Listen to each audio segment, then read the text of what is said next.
পশ্চিমবঙ্গে এসআইআর অর্থাৎ voter verification নিয়ে নতুন নিয়ম। কাদের করতে হবে এই ভোটার ভেরিফিকেশন এবং কাদের করতে হবে না।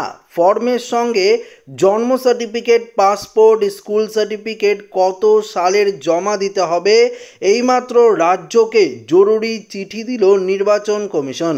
তো বন্ধুরা, নির্বাচন কমিশনের তরফ থেকে জরুরি কি চিঠি দেওয়া হয়েছে এই ভিডিওটিতে আপনাদেরকে এই বিষয়ে একদম ডিটেলসেই জানিয়ে দেব। তো অবশ্যই ভিডিওটিতে আপনারা প্রত্যেকেই প্রথম থেকেই শেষ পর্যন্ত সঙ্গে থাকবেন। তো বন্ধুরা, এই মুহূর্তে আপনারা অন স্ক্রিনে দেখতে পাচ্ছেন একদম পরিষ্কারভাবে যে এনুমারেশন ফর্ম, অর্থাৎ এই ফর্মটি কিন্তু আপনাদেরকে ফিল আপ করে জমা দিতে হবে। অর্থাৎ ভোটার ভেরিফিকেশন যখন পশ্চিমবঙ্গে হবে, এই এনুমারেশন ফর্মটি কিন্তু আপনাদের সবাইকে ফিল আপ করে জমা দিতে হবে। দেখতে পাচ্ছেন অ্যানেক্সার সি। তবে এই ফর্মটি আপনারা যখন ফিল আপ করবেন তখন কয়েকটি গুরুত্বপূর্ণ বিষয় আপনাদের দেখতে হবে, নজর দিতে হবে।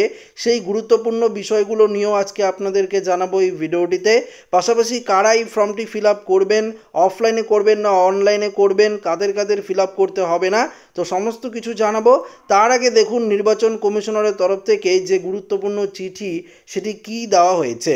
বিহারের পর যে পশ্চিমবঙ্গে এসআইআর বা বিশেষ নিবিড় পরিমার্জন শুরু হবে তা একরকম নিশ্চিত হয়ে গিয়েছে। আপনারা প্রত্যেকেই জানেন নির্বাচন কমিশন বলেছে বিহারের পরেই আমাদের পশ্চিমবঙ্গে ভোটার ভেরিফিকেশন হবে, সে নিয়ে কিন্তু চিঠিও দিয়েছে। জল্পনা আগে থেকেই ছিল, এবার ফের এলো চিঠি। গত 5 আগস্ট একটি চিঠি পাঠানো হয়েছিল মুখ্য নির্বাচনী আধিকারিকের দপ্তরে, আর এবার এলো চিঠি। তবে শুধু বাংলায় নয়, দেশের সব রাজ্যেই এই চিঠি পাঠানো হয়েছে। আগস্টে এসআইআর প্রস্তুতি শেষ করতে চায় কমিশন, তাই ফের এসআইআরের জন্য প্রতি রাজ্যে সিইওকে চিঠি দিয়েছে কেন্দ্রীয় নির্বাচন কমিশন।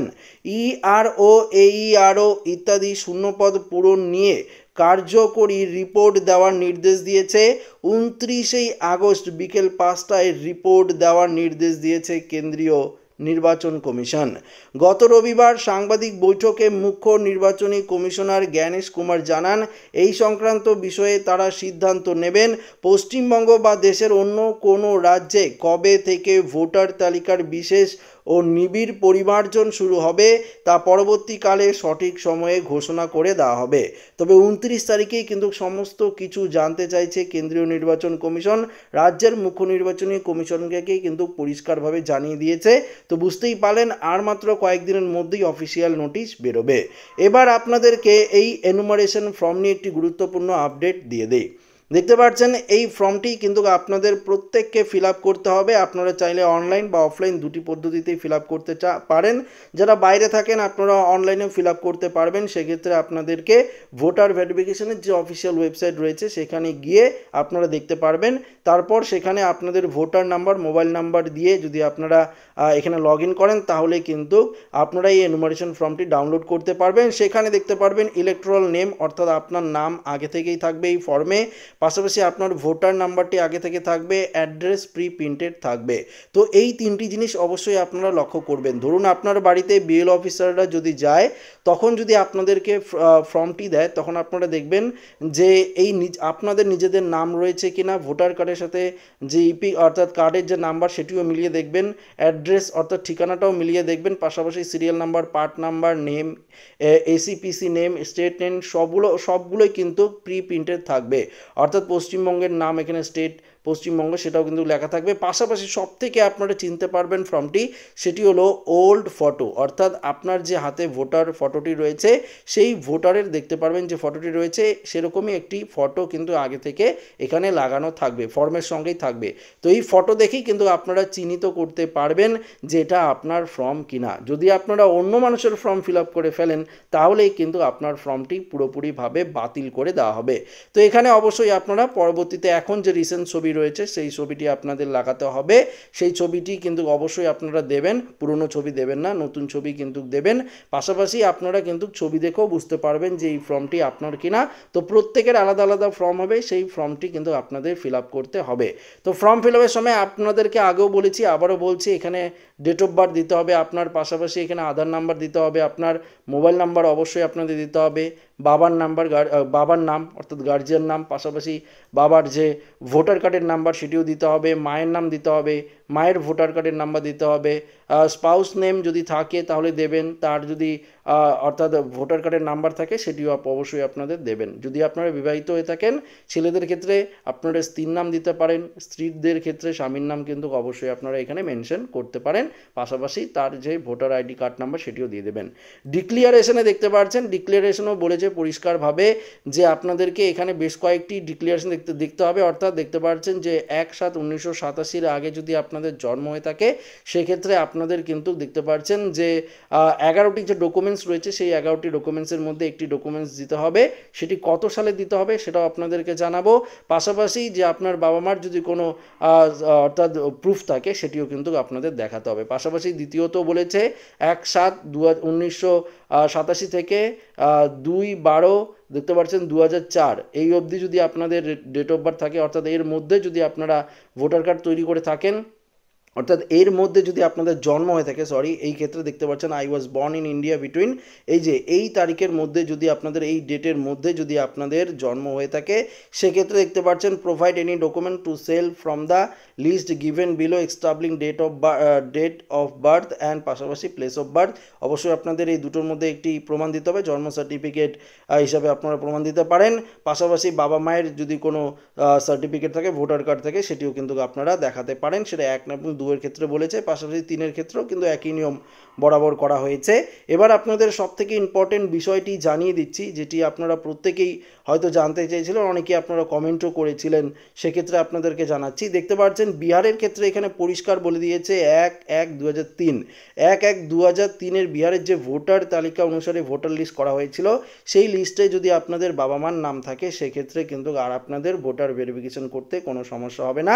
আমাদের পশ্চিমবঙ্গের ক্ষেত্রে হবে 2002, পশ্চিমবঙ্গে যেহেতু 2002 লিস্ট প্রকাশিত করা হয়েছে এবং শেষ এই এসআইআর হয়েছিল 2002 সালে পশ্চিমবঙ্গে, এই 2002 সালের লিস্টই কিন্তু ফাইনাল হিসাবে ধরা হবে। এই লিস্টে যদি আপনাদের নাম থাকে তাহলে কোনো সমস্যা হবে না, যদি আপনার বাবার নামও থেকে থাকে তাহলে কিন্তু আপনারও কোনো সমস্যা হবে না এই ভোটার ভেরিফিকেশনের ক্ষেত্রে। তবে যে গুরুত্বপূর্ণ আপডেটটি আপনাদেরকে দেব, দেখুন এখানে পরিষ্কারভাবে বলে দিয়েছে 3 নাম্বার অপশনে যদি আপনারা দেখেন 11টি ডকুমেন্টসের মধ্যে এখানে বলেছে birth certificate issue by the complement 1803, অর্থাৎ যদি আপনাদের জন্ম সার্টিফিকেট থাকে তাহলে কিন্তু আপনারা জন্ম সার্টিফিকেট দেখিয়ে ভোটার ভেরিফিকেশন করাতে পারবেন। তবে কিন্তু এখানে পরিষ্কার বলেনি যে জন্ম সার্টিফিকেটটি কত সালের পুরানা লাগবে, সেটি কিন্তু পরিষ্কারভাবে বলে দেয়নি, অর্থাৎ শুধুমাত্র জন্ম সার্টিফিকেট হলেই আপনারা কিন্তু ভোটার ভেরিফিকেশন করাতে পারবেন, এটা কিন্তু একদম পরিষ্কারভাবে আপনারা জানতে পারলেন।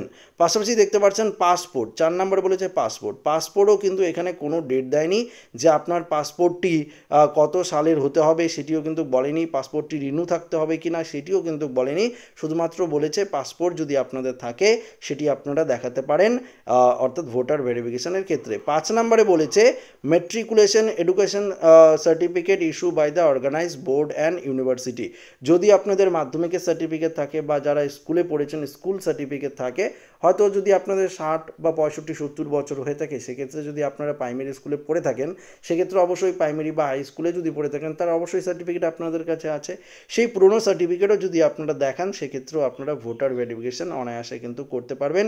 এক্ষেত্রে কিন্তু কোনো রকম ডেট দেয়নি যে কত সালের সার্টিফিকেট লাগবে। কাস্ট সার্টিফিকেটও কিন্তু একই রকম বলেছে, কাস্ট সার্টিফিকেট দেখিয়েও আপনারা ভোটার ভেরিফিকেশন করাতে পারবেন, এক্ষেত্রেও কিন্তু বলেনি কত সালের কাস্ট সার্টিফিকেট লাগবে। তো বুঝতেই পারলেন যে কোনো অর্থাৎ এই যে 11টি ডকুমেন্টস, এই 11টি ডকুমেন্টসের মধ্যে যে কোনো একটি ডকুমেন্টস থাকলেই আপনারা ভোটার ভেরিফিকেশন করাতে পারবেন।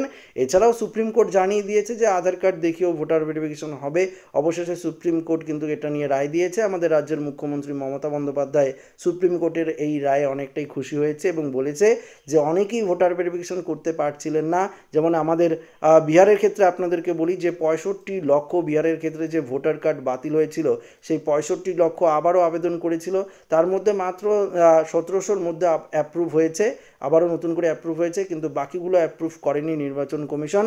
তো এই 65 লক্ষ আবারও কিন্তু পুনরায় আবেদন করতে পারবেন আধার কার্ডটি দেখিয়ে, অর্থাৎ আধার কার্ড শুধুমাত্র বাসস্থানের প্রমাণপত্র দেখিয়ে কিন্তু আপনারা এই আবারও এনুমারেশন ফর্ম ফিল আপ করে আবারও কিন্তু আপনারা জমা দিতে পারেন। এটা কিন্তু সুপ্রিম কোর্ট পরিষ্কারভাবে বলে দিয়েছে। তো যখন পশ্চিমবঙ্গে শুরু হবে, বিহারের মতোই আমাদের পশ্চিমবঙ্গে একই নিয়ম থাকবে, অর্থাৎ বিহারে যেমন নিয়ম করা হচ্ছে পশ্চিমবঙ্গে একই নিয়ম থাকবে। কেন, সারা দেশ জুড়ে যেহেতু হচ্ছে কেন্দ্রীয় অর্থাৎ কেন্দ্রীয় নির্বাচন কমিশনারের তরফ থেকে, সেহেতু প্রত্যেকটা রাজ্যে একই নিয়ম কিন্তু জারি থাকবে। হয়তো এই 11টি ডকুমেন্টস দিবে, পাশাপাশি যখন পশ্চিমবঙ্গে নোটিশ থাকবে তখন কিন্তু দেখতে পারবেন আধার কার্ডটি মেনশন করে দেওয়া হয়েছে, অর্থাৎ আধার কার্ডও আপনারা ডকুমেন্টস হিসাবে ব্যবহার করতে পারবেন। তবে এই ক্ষেত্রে যে আপনাদেরকে জানাচ্ছি যে ফর্মটি আপনারা দেখতে পাচ্ছেন এনুমারেশন ফর্ম, এটি ইংরেজিতে রয়েছে।